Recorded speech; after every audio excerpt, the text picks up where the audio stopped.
بسم الله الرحمن الرحيم.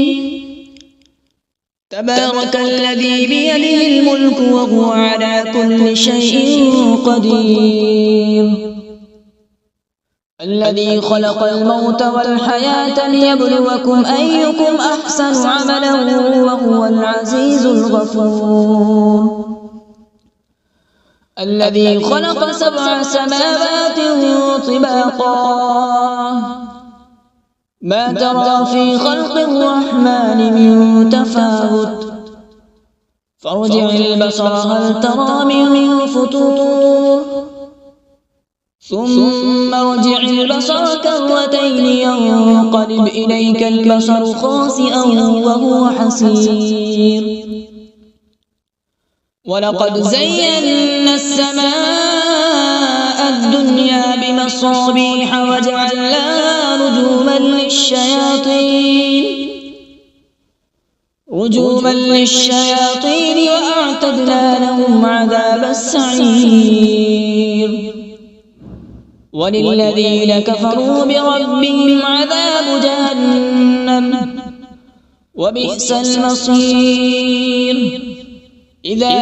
ألقوا فيها سمعوا لها شهيقا وهي تفور تكاد تميز من الغيظ، كلما ألقي فيها فوج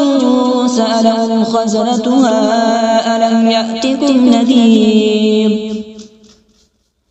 قالوا بلى قد جاءنا نذير فكذبنا وقلنا ما نزل الله من شيء إن أنتم إلا في ضلال كبير، وقالوا لو كنا نسمع أو نعقل ما كنا في أصحاب السعير، فاعترفوا بذنبهم فسحقا لأصحاب السعير، إن الذين يخشون ربهم بالغيب لهم مغفرة وأجر كبير، وأسروا قولكم أو اجهروا به إنه عليم بذات الصدور، ألا يعلم من خلق وهو اللطيف الخبير، هو الذي جعل لكم الأرض ذلولا فامشوا في مناكبها وكلوا من رزقه وإليه النشور، أأمنتم من في السماء أن يخسف بكم الأرض فإذا هي تمور، أم أمنتم من في السماء أن يرسل عليكم حاصبا،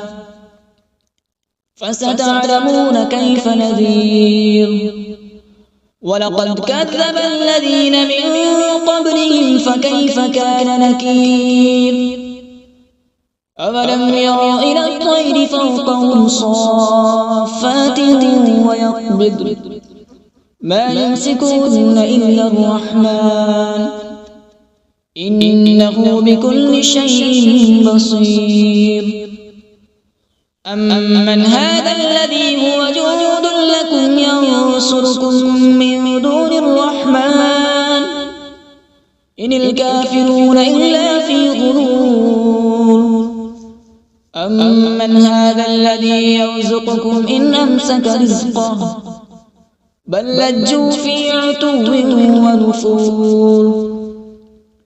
أفمن يمشي مكبا على وجهه أهدى أمن يمشي سويا على صراط